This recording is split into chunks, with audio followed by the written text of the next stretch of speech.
Bonjour tout le monde, je vous donne un exemple de défense donc de citadelle niveau 10 et pour vous montrer comment elle fonctionne, je vais vous passer quelques replays.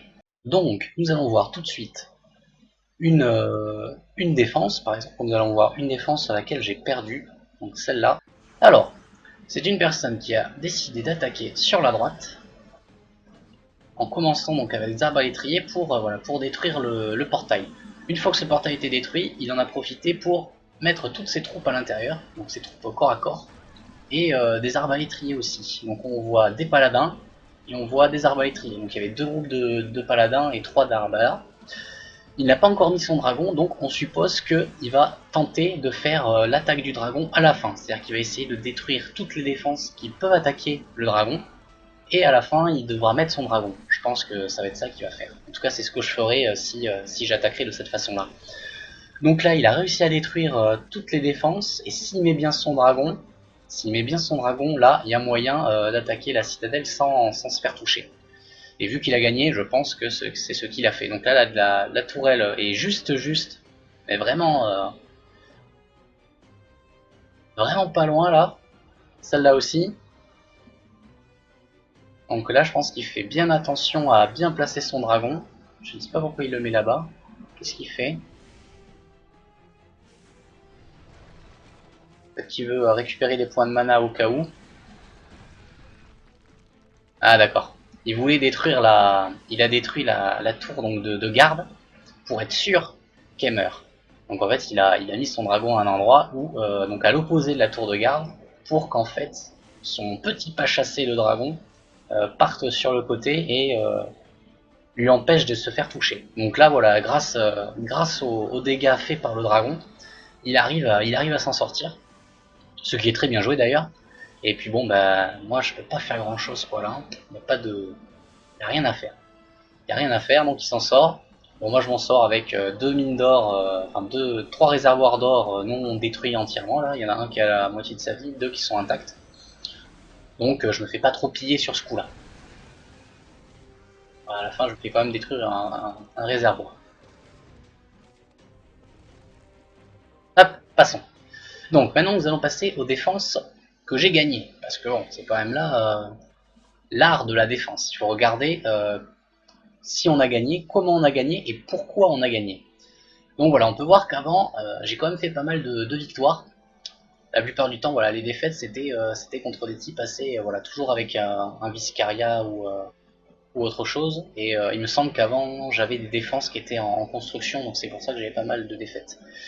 Mais voilà, depuis que toute la base est optimisée bien comme il faut, j'ai eu quand même, donc sur 1, 2, 3, 4, 5, 6, sur 6 défenses, j'ai eu 4 victoires. Donc j'étais plutôt satisfait. Nous allons voir par exemple la première ici. Donc, pareil, donc un dragon Viscaria qui commence au début, qui pense qu'avec la distance il va pouvoir détruire ce bâtiment tranquillement en pépère, mais ce n'est pas le cas. Donc la tour de garde attaque le dragon. Malgré tout, le dragon arrive à faire quand même un passage, ce qui est normal puisque c'est quand même dès le début qu'on a quand même le pouvoir de faire un passage. Donc bon, ben là, sans trop de mal, c'est un peu abusé, mais il détruit un réservoir et quelques petits trucs.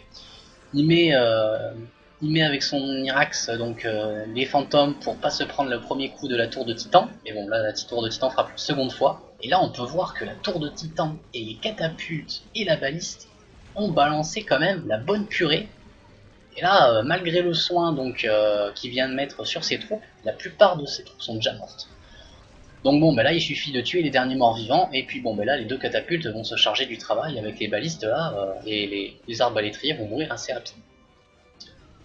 Voilà, donc là c'est toute la stratégie de cette base, c'est de centraliser et de trianguler en fait toutes les défenses, et nous allons voir tout de suite comment c'est fait. Alors, dans un premier temps, placez le plus au centre possible, vos tours avec une grande portée, comme les catapultes et les balistes. Hop, on va se mettre en mode édition, voilà, pour bien voir. Donc les catapultes, qui sont donc voilà, qui se forment avec la baliste, parce que comme on peut pas faire non plus un truc hyper symétrique, mais voilà, on peut voir que les balistes et les catapultes forment un carré.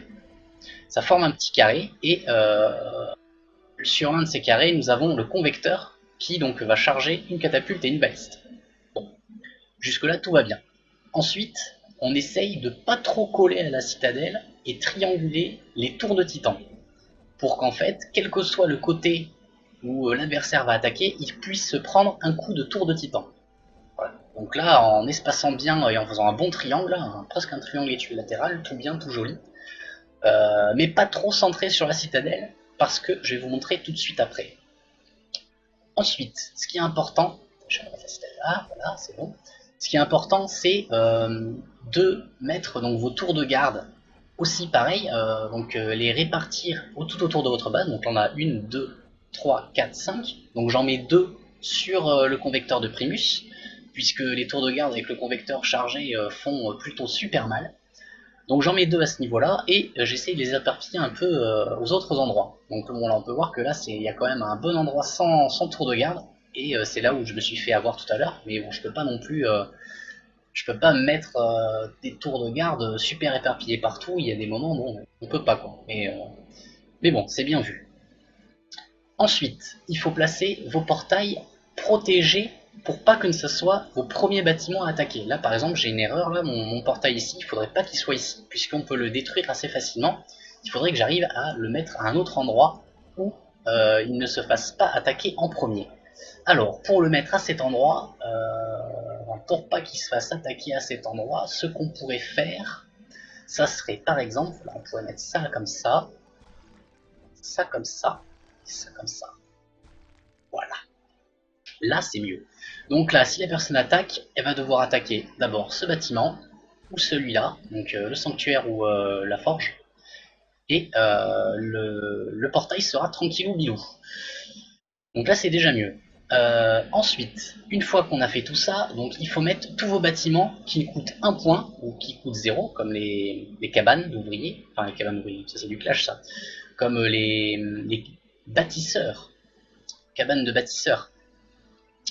Et donc vous protégez tous vos bâtiments, donc tous vos portails, vos tours de garde. Il faut qu'aucune tourelle soit en première ligne. C'est-à-dire qu'il ne faut pas que, voilà, que votre tour de garde soit à cette place-là, par exemple. Et là, tac. Ça c'est pas bon, ça.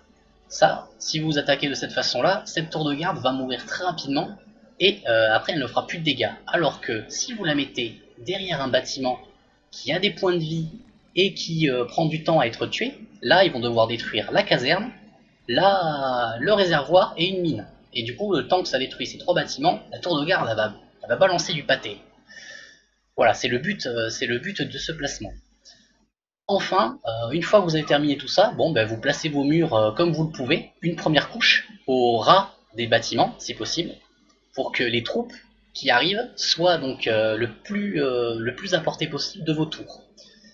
Et enfin, dernière petite astuce, donc, c'est de mettre, enfin dernière petite astuce, il y en a peut-être même une petite deuxième, c'est de mettre une tour de garde à coller à chaque donc gros bâtiment, comme la caserne, le repère et la forge. Si vous mettez une tour donc tranchielle, le problème de la tour tranchielle, c'est qu'elle a une portée moindre. On peut voir que sa portée est de 8, et la tour de garde a une portée de 9. C'est exactement ce qu'il nous faut, la portée de 9, pour couvrir tout autour du bâtiment. Comme vous avez pu le voir tout à l'heure avec Viscaria qui a attaqué là au nord, si j'avais mis une tour de tranchielle, voilà, là le Viscaria aurait pu attaquer sans se faire toucher, qui aurait été problématique, et il aurait pu enchaîner ses pouvoirs. Hop. Donc, une fois qu'on a fait, donc voilà, on peut voir que là j'ai une autre tour de garde à côté du repère du dragon, et celle-là qui est à côté de la caserne. Une fois que vous avez fini tout ça, il faut faire attention donc que tout soit bien, forme bien un cercle autour de votre citadelle, qui est autant de couches de bâtiments un peu partout. Et une fois que vous avez terminé tout ça, l'une des choses les plus importantes, c'est de doubler vos murs à certains endroits. Alors à quels endroits il faut doubler ces murs? La plupart du temps, j'essaye, moi en tout cas, de doubler mes murs aux endroits où je n'ai pas ma tour de titan. Vous voyez là, j'ai donc ma tour de titan là qui a cette portée là jusqu'ici. Donc SR a attaqué donc les corps à corps très rapidement dès qu'ils sont ici là, dès qu'ils sont arrivés à la première zone. Et donc grâce à juste ces simples murs là, les troupes seront enclins, comme je peux pas faire des doubles murs partout de toute façon, je suis obligé de laisser des murs simples à un endroit. Donc j'ai laissé des murs simples aux endroits où ma tour de titan avec sa portée. Donc là, j'ai une tour de titan ici. Bon là je peux pas mettre de double mur partout, mais j'ai une tour de titan aussi là. Hop, là, donc on voit bien la zone là où il y a des simples murs, la tour de titan est ici. Après, bon ben là j'ai amélioré ces murs là, puisque bon ben je peux pas voilà, mettre des doubles murs partout et j'ai pas de tour de titan, donc j'ai amélioré ces murs là. J'ai mis un double mur ici pour le fun, un peu, voilà. Et enfin, le dernier endroit, donc là où j'ai une dernière tour de titan, qui donc récupère les... Voilà, là on a un petit renfoncement, c'est-à-dire que les troupes vont peut-être être enclins à attaquer donc dans ce trou, et dès qu'elles vont arriver dans ce trou, paf, un petit coup de la tour de titan. Alors, au niveau des tours de titan, je vous conseille, en tout cas pour l'instant, de mettre des tours de titan de mort. Ce sont les plus efficaces, puisque l'effet qu'elle fait sur les troupes font que à un grand niveau en tout cas à un niveau où vous faites pas mal de dégâts avec vos tours de défense, ça envoie du pâté, parce qu'en fait, les troupes se prennent beaucoup plus de dégâts et elles ne peuvent pas se soigner. Donc une fois que vous avez fini tout ça, vous formez donc un peu votre bouillabaisse là tout partout là, votre grosse bouillasse. C'est super moche, mais ça marche plutôt bien. Et une fois que vous avez fini tout ça, voilà, vous placez vos murs correctement, vous placez vos petites cabanes à des endroits où vous avez peut-être pas assez de bâtiments, comme ça ralentit toujours un peu plus l'ennemi. Par exemple, là, ma cabane, là, je pourrais la mettre là si je veux, parce que là, il va falloir peut-être que je protège mon bunker. Voilà. Si je veux protéger mon bunker, qui prenne peut-être un coup en moins, là, hop, je mets une petite cabane ici, et voilà. Tac. Et pour finir, nous allons voir un dernier petit replay. Alors, dernier petit replay, donc on a vu cette victoire-là, on va voir celle-là. Donc avec, non, peut-être pas avec un fort réveil, avec un autre Discaria. Voilà. Discaria, c'est toujours plus dur. Allez, dernier petit replay. Donc là, le Discaria se prend des dégâts avec la tour de garde. De l'autre côté, je ne sais pas trop ce qu'il essaye de faire. Il détruit peut-être un bâtiment. Ouais, il se dit qu'il va détruire le repère du dragon. Comme ça, il l'a détruit et il va pouvoir invoquer ses troupes au corps à corps. Je ne sais pas. Je sais pas ce qu'il essaye de faire en fait. Bon, on attend. Voilà, c'est ça.